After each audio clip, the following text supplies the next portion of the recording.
Hello అండి, ఇది Sunday morning లాగు. ఇది వచ్చేసి ఇక్కడ మార్నింగ్ టిఫిన్ కోసం నేనైతే పూరి అయితే చేశాను. పూరీలో కాంబినేషన్ కూర ఇక్కడ బంగాళదుంప ఉల్లిపాయలు అవి కట్ చేసుకొని శనగపిండి వేసి కూర అయితే చేసి ఉంచుకున్నాను. ఇక్కడైతే పిల్లలైతే కిందకి ఆడుకోవడానికి వెళ్ళారు. వచ్చేసరికి నేనైతే టిఫిన్ అయితే రెడీ చేశాను. టిఫిన్ చేసేసరికి తర్వాత మా తమ్ముడైతే ఊరి నుండి అయితే వచ్చాడు. వచ్చేటప్పుడు మా కోసమని ఇక్కడ చెట్లకున్న మామిడికాయలు అవి కోసి తెచ్చాడండి. చూసారా, ఇక్కడ పనస్తోనలు కూడా పనసపండు అక్కడ కట్ చేయించి పనస్తోనలు కూడా తీసుకొచ్చాడు.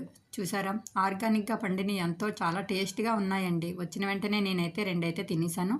తర్వాత ఇక్కడ మా అమ్మ వాళ్ళ చెట్లకి పువ్వులు అయితే పూసాయి. ఆ పువ్వులు కూడా తీసుకొచ్చాడు. ఇక్కడ పూజ కోసమనే మందార పువ్వులు, గన్నేరు పువ్వులు, గులాబీలు, మొత్తం మందార మొగ్గలు అవన్నీ తీసుకొచ్చాడండి.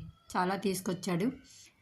తర్వాత నేనైతే మధ్యాహ్నం లంచ్ కోసమని మా తమ్ముడు వచ్చాడు కదా, ఇక్కడ బిర్యానీ చేసి తర్వాత చికెన్ కూడా వండాను. చూసారా, చికెన్ వండి తర్వాత రసం పెట్టి ఎన్ని ఐటెంలు చేశాను ఒకసారి చూడండి. రసం అయితే చేశాను. తర్వాత ఇక్కడ ఎగ్ కచంబరి చేశాను, పెరుగు పచ్చడి. తర్వాత ఇక్కడ ఎగ్స్ కూడా వండుకున్నాను మధ్యాహ్నం లంచ్ కోసం. తర్వాత రైస్ అయితే పెట్టుకున్నాను. నచ్చితే లైక్ చేసి సబ్స్క్రైబ్ చేయండి.